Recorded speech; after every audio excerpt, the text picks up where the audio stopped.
Now, when the day started, it seemed like we were going to spend all our time talking about the beef between Trump and the Democrats. But we didn't have time to talk about the beef because then news broke about the turkey. Breaking news in Turkey. The United States says it has helped to broker a 5-day ceasefire involving Turkish forces in northern Syria. Vice President Mike Pence making that announcement today after meeting with Turkish President Recep Erdogan. Today in Texas, President Trump called the ceasefire an amazing outcome. The Kurds are very happy. Turkey is very happy. The United States is very happy. And you know what? Civilization is very happy. It's a great thing for civilization. Yes, civilization is very happy. Centuries from now, historians will look back at the greatest achievements of all time, the development of democracy, the invention of electricity, and the time Trump negotiated a really short ceasefire in a war that he basically started. Ah, yes, what a great achievement.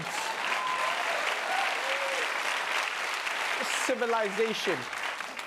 And you know what, if we had the time, we would be discussing how disingenuous it is of Trump to claim that this is a peace deal when, in fact, the Kurds just got screwed over. Because the deal is that they have 5 days to leave the land, and then Turkey gets the land. That's the deal. Yeah, doesn't sound like a deal. It sounds like the kind of deal I had with my high school bully. I would give him my lunch money, and he would give me a black eye. Win-win, yeah. But unfortunately, we don't have the time to talk about that. Because while Turkey is getting the Kurds out of Syria, the Democrats are trying to get Trump out of the White House. And today, the latest witness in the impeachment inquiry was dropping bombs like he was invading the Middle East. In the impeachment inquiry, Gordon Sondland is a key witness. In his opening statement, he said President Trump told US officials to talk directly to his personal lawyer, Rudy Giuliani, about US policy in Ukraine. And he said he didn't know until later that Giuliani's agenda included pushing Ukraine to investigate Joe Biden. And he says that throughout this time, he was working to get Ukraine to advance an investigation into corruption, into Burisma. He had no idea that that meant Joe Biden. He had no idea that that meant Hunter Biden. Oh, this is slick from Sondland. He's now saying that he did put pressure on Ukraine, but he didn't know it had anything to do with Joe Biden. You see what he's doing? He's trying to distance himself from what Trump did. Yeah, he's basically like, I didn't know it was a bank robbery, guys. I just went in with my friends, I gave the bank teller a note, and they gave me the money. It's like, really? You didn't know it was a robbery? Then why were you wearing a mask? I just thought we were cold. I thought we were all cold.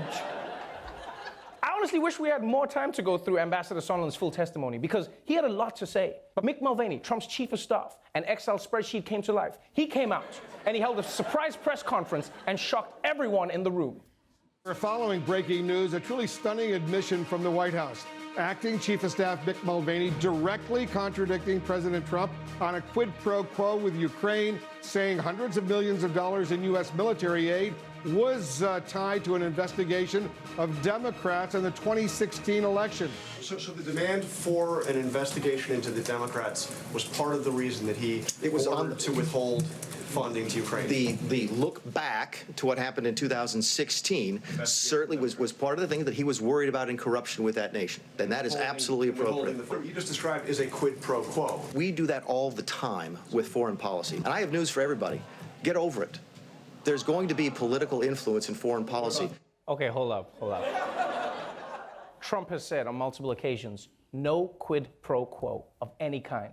Now, middle-aged Harry Potter is coming out saying that there was a certain type of quid pro quo, but everyone must get over it? That's it, just get over it? Everybody does it? So this is what, locker room corruption? Is that what this is? And I'm not gonna lie, this is a twist I didn't see coming. Yeah, it's like the murder suspect in the Law & Order episode confessing in the middle of just like in the middle of the scene, just being like, yeah, I committed the double homicide, but the real question here is, are you gonna be a little bitch about it, huh? The person's dead, ain't nothing gonna change. Now we're gonna eat them or not? What are we doing?